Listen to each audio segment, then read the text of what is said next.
O popozão no chão, e o popozão no chão. Eu, parado no bailão, ela com o popozão no chão. O popozão no chão, o popozão no chão, o popozão no chão. Eu, parado no bailão, no bailão. Apparemment, Donald Trump veut acheter le Sénégal. Regardez la vidéo. Donald Trump veut acheter le Sénégal pour en faire un lieu touristique mondial. Quand j'ai entendu cette information, j'ai d'abord cru à une blague, puis j'ai compris qu'il s'agissait d'un scénario qui fait beaucoup parler. Selon cette idée, l'ancien président américain serait impressionné par la beauté du Sénégal, ses plages, son soleil, sa culture et l'accueil chaleureux de sa population. Il verrait le pays comme un énorme potentiel touristique encore sous-exploité. Dans ce plan, pourrait apporter beaucoup d'emplois, améliorer les routes, les aéroports et faire entrer plus d'argent dans le pays. D'autres, au contraire, estiment que le Sénégal n'est pas à vendre et que son identité, sa culture et sa souveraineté doivent être protégées avant tout. Et quand on regarde cette vidéo qui illustre bien le comportement de Donald Trump, qu'est-ce qui différencie les colons de l'époque et ce dictateur actuel? Il n'y a rien qui les différencie, parce qu'il a la même vision et la même idéologie qu'eux. Comment toi, tu peux dire que tu veux prendre un pays et imposer ta vision des choses, imposer tes règles, imposer tes lois, et en plus, tu veux les déraciner? Parce que toi, tu veux mettre des casinos et tout ça au Sénégal, alors que c'est un pays musulman. Déjà, ça colle même pas avec leur vision des choses. Déjà, ce qu'il est en train de faire au Venezuela, au Groenland, les pays comme le Botswana, c'est un truc de ouf. Ce mec est un dictateur. Mais le problème, c'est parce qu'on a trop de présidents corrompus sur notre continent. C'est pour ça qu'il se permet de prendre la confiance. Oui, je ne laisserai pas les supporters de France aussi entrer dans mon pays, car sinon ils n'accepteront pas de retourner en France. Car je sais que tout le monde rêve de venir dans mon pays, c'est pour cela que je ne laisserai aucun supporter d'un pays pauvre entrer dans mon pays lors de la Coupe du Monde 2025. Donald Trump affirme avoir plusieurs raisons pour lesquelles il refuserait que des pays qu'il qualifie de pauvres, comme la France selon ses propos, amènent massivement leurs supporters aux États-Unis lors de la prochaine Coupe du Monde. Dans une déclaration controversée, l'ancien président américain explique que son pays ne doit pas, selon lui, supporter les coûts économiques et sécuritaires liés à l'accueil d'un trop grand nombre de visiteurs étrangers issus de nations qu'il estime insuffisamment préparées financièrement. Trump soutient que l'organisation d'un tel événement doit avant tout profiter aux États-Unis et à leur économie nationale. Il affirme que certains pays n'investiraient pas assez dans leurs propres infrastructures sportives et compteraient sur l'hospitalité américaine sans contrepartie réelle. Selon lui, cela créerait une charge supplémentaire pour les services publics américains, notamment en matière de sécurité, de transport et de contrôle migratoire.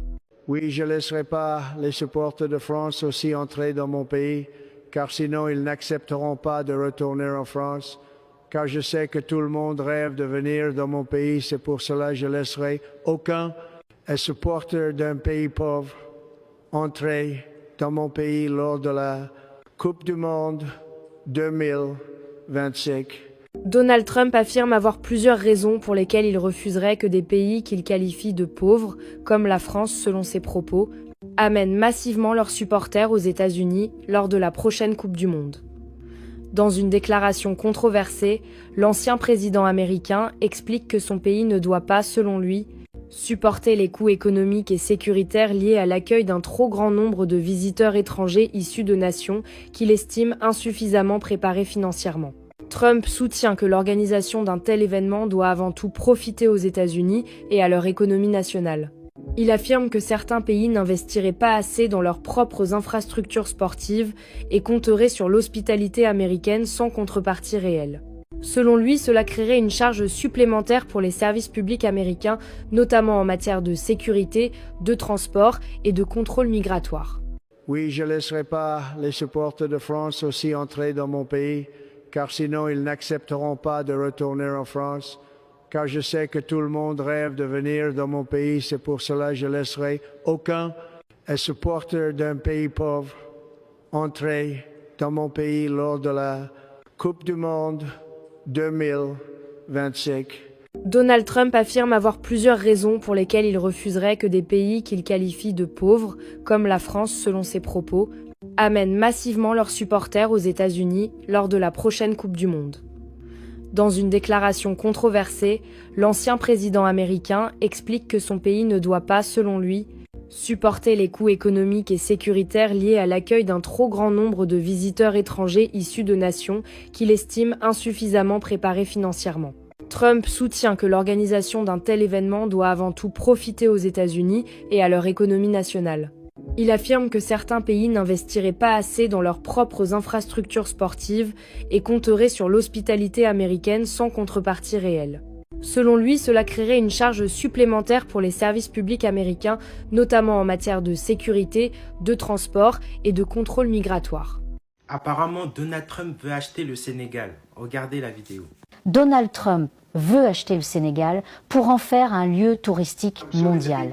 Quand j'ai entendu cette information, j'ai d'abord cru à une blague, puis j'ai compris qu'il s'agissait d'un scénario qui fait beaucoup parler.